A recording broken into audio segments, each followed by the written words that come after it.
À propos d'environnement, une société implantée à Bruxelles vient de construire un bâtiment basse énergie. Tout y est pensé pour réduire au maximum les émissions de gaz à effet de serre. Voyez le reportage d'Adèle Lassouli et Steve Daman. Lorsqu'architecture et écologie se rencontrent, voilà ce que cela donne. Un bâtiment bruxellois d'un genre nouveau, destiné à accueillir une surface commerciale. 8000 mètres carrés et une volonté de construire une structure qui consomme le moins d'énergie possible.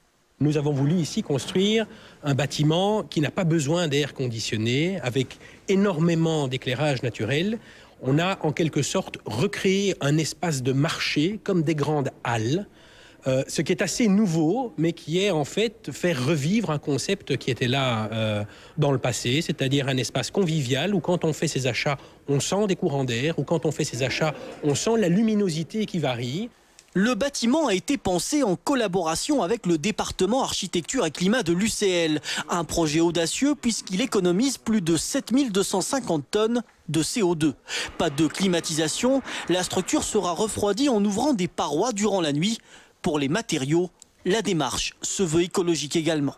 Le bois n'est pas n'importe quel bois. Au lieu d'aller utiliser des bois exotiques, nous avons choisi un bois local en Ardennes et le client a été aussi loin de non seulement utiliser un bois qui vient d'Ardennes, mais de replanter les forêts où on a coupé le bois pour faire ce projet.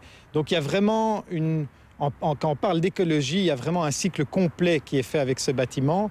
Un bâtiment qui se veut au service de la collectivité, puisqu'une crèche communale ouvrira également ses portes ici même. Coût total de l'investissement, 15 millions d'euros. Le surcoût est de 16% par rapport à une structure comparable mais plus conventionnelle. Le magasin ouvrira ses portes le 21 mars prochain.